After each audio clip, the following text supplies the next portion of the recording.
وما لي لا أعبد الذي فطرني فإليه ترجعون أأتخذ من دونه آلهة إن يردني الرحمن بضر لا تغن عني شفاعتهم شيئا ولا ينقضون. السلام علیکم ورحمۃ اللہ وبرکاتہ. الحمد للہ وکفا والصلاة والسلام علی من لا نبی بعدہ.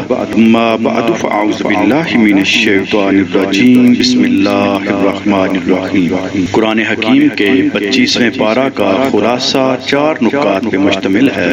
نمبر 1، شگوفہ سے پھل. اللہ رب العالمین نے بڑے ہی پرکشش اور انتہائی شاندار انداز میں پھل کا تذکرہ کیا، کیونکہ ہر انسان اس کو پسند کرتا ہے. اللہ فرماتے ہیں کہ پھل پکنے تک کن مراحل سے گزرتے ہیں، اس کا پروسیس کیا ہے، وہ فقط اللہ رب العالمین جانتے ہیں.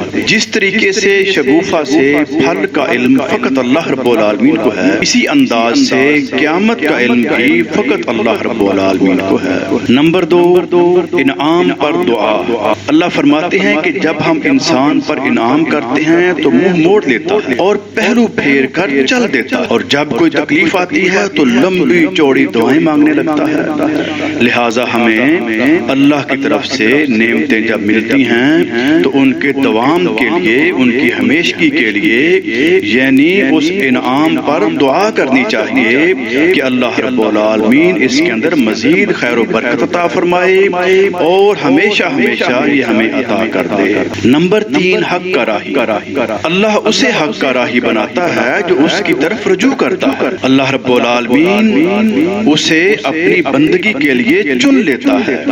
لہٰذا ہمیں خود اللہ کی طرف رجوع کرنا ہوگا اور جو گمراہ ہیں ان کو دعوت دے کے، تبلیغ کر کے اللہ کی طرف ان کو رجوع کروانا ہوگا، تاکہ اللہ رب العالمین انہیں بھی حق کا راہی بنا کے ہمارے لیے صدقہ جاریہ بنا دے. نمبر 4، برا ساتھی. اللہ احکم الحاکمین فرماتے ہیں جو شخص اللہ کے ذکر سے آنکھیں بند کر لیتا ہے، اللہ اس پر ایک شیطان کو مسلط کر دیتا ہے جو اس کا برا ساتھی بن جاتا ہے، اور ایسے شیطان انہیں سیدھی راہ سے روک دیتے ہیں جبکہ وہ سمجھ رہے ہوتے ہیں کہ وہ ٹھیک راستے پر ہیں.